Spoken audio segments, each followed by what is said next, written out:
SSLC say പരീക്ഷയ്ക്ക് apply ചെയ്യാനുള്ള last date വരുന്നത് നാളെ 22 ആണ്.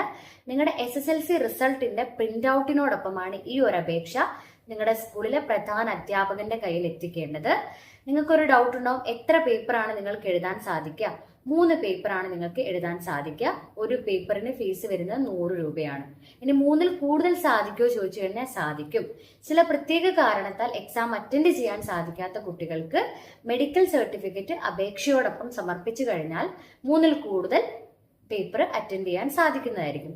ഇനി ഈ സേ പരീക്ഷയ്ക്ക് പുനർമൂല്യനിർണ്ണയം അഥവാ റീവാലുവേഷൻ സാധിക്കുമോ ചോദിക്കുന്നവരോട് സാധിക്കില്ല. പുനർമൂല്യനിർണ്ണയം ഇല്ല. ഇനി നിങ്ങൾ ഓൾറെഡി ഇപ്പൊ എഴുതാൻ പോകുന്ന സേ പരീക്ഷ എഴുതാൻ പോകുന്ന പേപ്പർ തന്നെ നിങ്ങൾ റീവാലുവേഷന് കൊടുത്തിട്ടുണ്ടെങ്കിൽ ആ റീവാലുവേഷനിൽ നിങ്ങളുടെ മാർക്ക് കൂടിയിട്ടുണ്ടെങ്കിൽ നിങ്ങൾക്ക് നിങ്ങൾ എഴുതുന്ന സേ പരീക്ഷയുടെ മാർക്ക് പിന്നെ പരിഗണിക്കുന്നതായിരിക്കില്ല.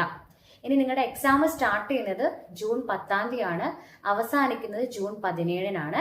അപ്പൊ നിങ്ങൾക്ക് ഹോൾ ടിക്കറ്റ് പെട്ടെന്ന് തന്നെ കിട്ടുന്നതായിരിക്കും. അതുമായിട്ടുള്ള അപ്ഡേറ്റ് മിസ് പറയുന്നതായിരിക്കും. കൂടാണ്ട് നിങ്ങളുടെ time table, complete time table ഞാൻ വീഡിയോയുടെ ലാസ്റ്റ് കൊടുക്കുന്നതാണ്. നന്നായിട്ട് പഠിക്കാം കേട്ടോ.